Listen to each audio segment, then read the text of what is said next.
कंकाल का रहस्य। चौरा गांव के खेतों में इन दिनों खुदाई का काम चल रहा था। असल में इसी गांव से होकर एक अच्छी सड़क गुजरनी थी, इसलिए यहाँ खुदाई शुरू की गई थी। अचानक एक दिन खुदाई करने वाली मशीन से कुछ टकराता है। बाद में जब खोजबीन की जाती है तो वहां से 2 कंकाल मिलते हैं। पुलिस गांव के लोगों से पूछताछ शुरू करती है। आप लोगों को क्या लगता है ये किसके कंकाल हो सकते हैं? अरे साहब, हमें क्या पता ये किसके कंकाल है, आप ही लोग पता लगाइए। हम लोग तो बहुत ज़्यादा डरे हुए हैं। हाँ, हमारी फॉरेंसिक टीम अभी आ रही है। ये बताओ कि इस गांव के रहने वाला कोई जोड़ा गायब तो नहीं ना? क्योंकि शुरुआती जांच में तो ये बात सामने आ रही है कि एक कंकाल किसी पुरुष का है तो एक किसी महिला का। साहब, हमें तो बहुत डर लग रहा है। ऐसे कंकाल मिलने का मतलब गांव के आसपास ही किसी की हत्या हुई है या फिर किसी को जलाकर मार डाला गया है। हाँ साहब, हम अपने परिवार को लेकर बहुत ही ज़्यादा परेशान हैं। देखिए, आप लोगों की परेशानी हम समझ सकते हैं, लेकिन आप लोगों को पुलिस का सहयोग करना होगा, क्योंकि आपके सहयोग के बगैर हम ये पता नहीं लगा सकते हैं कि आखिर ये किसके कंकाल है और इनकी हत्या किसने की।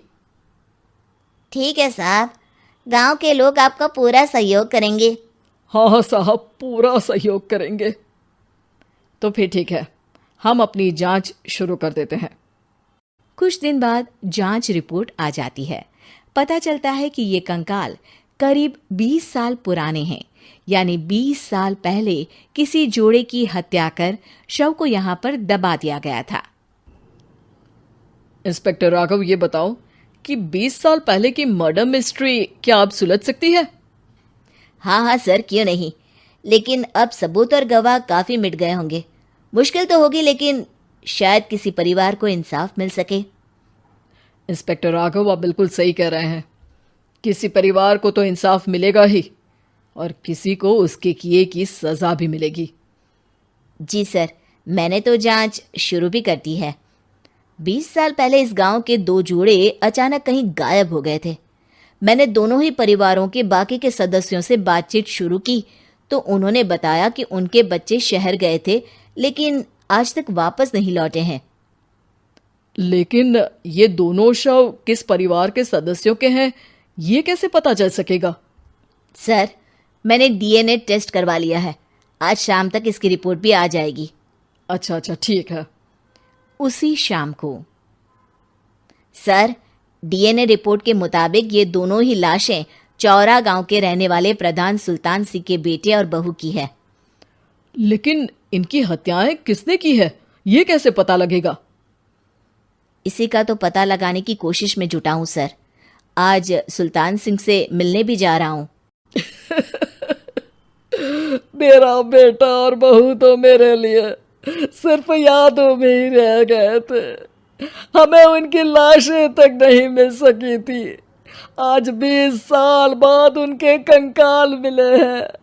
मैं अब किसके लिए जीऊं?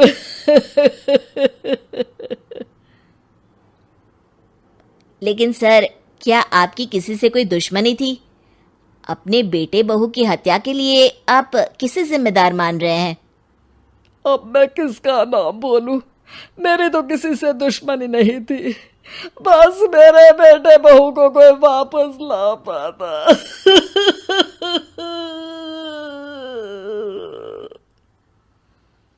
इसके बाद सुल्तान सिंह फूट फूट कर रोना शुरू कर देते हैं। सर, अब आप इनका अंतिम संस्कार करवा सकते हैं। कम से कम इनका शरीर ना सही, इनका कंकाल तो आपको मिला है। लेकिन हाँ, अगर आपको कुछ भी याद आए तो ज़रूर बताइएगा। मेरी तो बेटा अब उम्र हो गई है, लेकिन मेरे बेटे और बहू के हत्यारों का ज़रूर पता लगाइएगा, क्योंकि जब तक हत्यारे पकड़े नहीं जाएंगे मेरा मन नहीं मानेगा। सर, हमारी पूरी कोशिश रहेगी हत्यारे को पकड़ने की। लेकिन एक बात बताइए, उस वक्त आपको किस पर शक गया था? उस वक्त मेरे एक ड्राइवर को पकड़ा गया था, लेकिन सबूतों के अभाव में उसे छोड़ दिया गया था। अच्छा, और ड्राइवर पर कैसे शक हुआ था? क्योंकि उस दिन ड्राइवर छुट्टी पर था। उस समय लेकिन लाश क्यों नहीं मिल सकी थी? उस वक्त पुलिस ने बहुत कोशिश की थी, लेकिन दोनों की डेड बॉडी नहीं मिल सकी थी।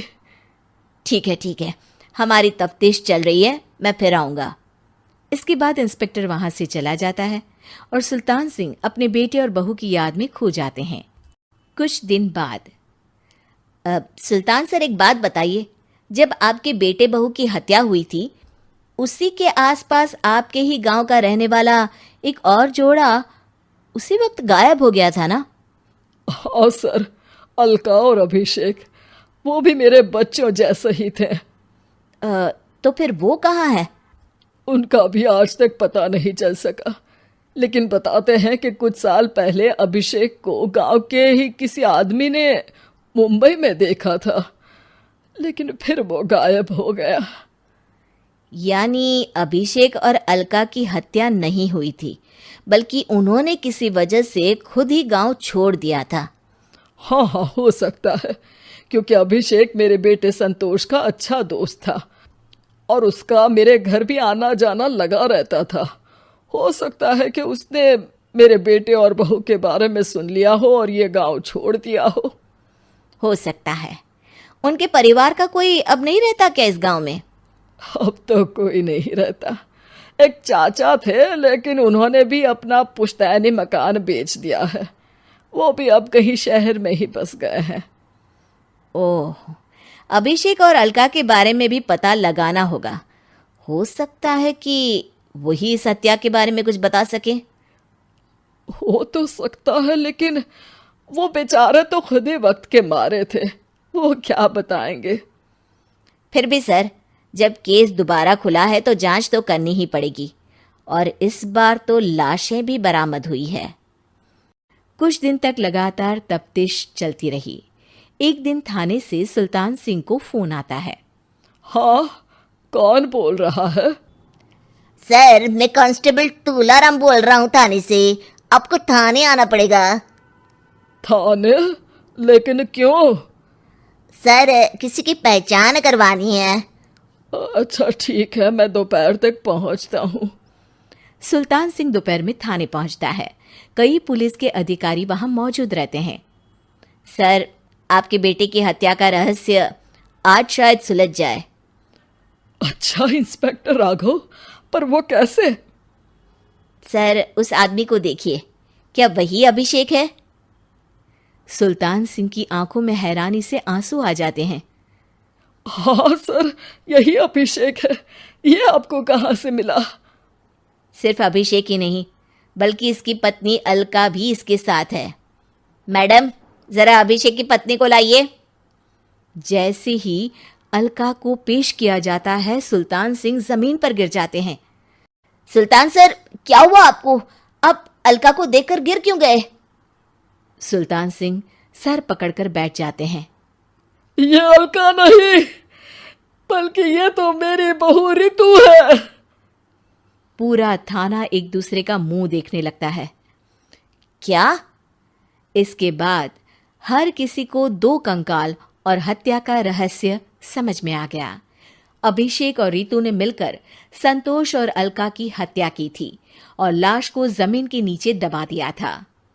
आज 20 साल बाद इस हत्या का रहस्य खुल सका था कि अवैध प्रेम संबंध में 2 मासूमों की जान गई थी।